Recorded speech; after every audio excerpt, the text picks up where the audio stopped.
நெல்லையில ஏற்பட்ட ஒரு சம்பவம் தமிழகத்தையே உலுக்கி போட்டிருக்கு. கவினோட இந்த ஆணவ கொலை தான் இன்னைக்கு எல்லா நியூஸ் பேப்பரும் எல்லா சமூக வலைத்தளங்களிலும் பேசிட்டு இருக்காங்க. ஆனா நியூஸ்ல வராத ஒரு விஷயம் தான் ஒரு சிலது நம்ம பேச போறோம். அது என்னன்னு தெரிஞ்சுக்கணும்னா இந்த வீடியோ ஃபுல்லா பார்க்கணும். ஸோ வாங்க வீடியோக்குள்ள போகலாம். நான் உங்கள் சிவரஞ்சனி சிகப்பு நாடாவில இருந்து. கவினோட விஷயத்துல பார்க்கும் போது பாத்தீங்கன்னா அந்த பெண் தனியா சொல்லியிருக்கிறாங்க, இந்த மாதிரி எனக்கு அவன் காதலனே கிடையாது, எனக்கு அவனை யாருன்னே தெரியாது அப்படிங்கிற மாதிரி சொன்னதாகவும் அது முதற்கட்ட விசாரணையில தெரிஞ்சதாகவும் ஒரு நியூஸ் பேப்பர்ல வந்திருக்கிறது. அந்த நியூஸ் பேப்பர்ல வந்ததுதான் இப்ப சமூக வலைத்தளங்கள்ல பயங்கரமா ட்ரெண்ட் ஆக்கி விட்டுருக்காங்க. அதுல பல பசங்க என்ன கமெண்ட் பண்ணிட்டு இருக்காங்கன்னா, பொண்ணுங்களே நம்ப கூடாது, இவங்களே அப்படிதான் அப்படிங்கிற மாதிரி அவங்களோட வேதனைகளை கொட்டுறதை தாண்டி இன்னும் ஒரு சில பேர் என்ன சொல்றாங்கன்னா, அவங்க ஜாதியில கல்யாணம் பண்ணிக்கிட்டாவே எந்த ஒரு பிரச்சனையும் வராது அப்படிங்கிற மாதிரி சொல்லி அதிர்ச்சியை கிளப்பியிருக்காங்க.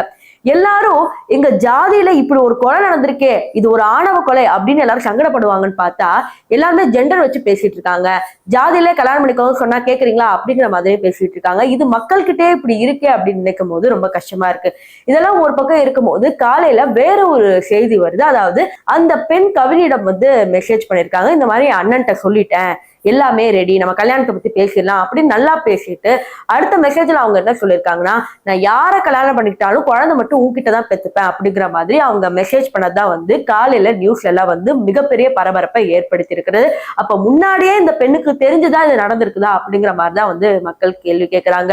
இன்னும் ஆணவ கொலை நடந்துகிட்டு தான் இருக்கா அப்படிங்கிற மாதிரி நமக்கு சந்தேகங்கள் இருந்தாலும் இந்த ஏஐ உலகத்திலும் இதெல்லாம் நடக்குது அப்படின்னு நினைக்கும் போதே கஷ்டமா தான் இருக்கு.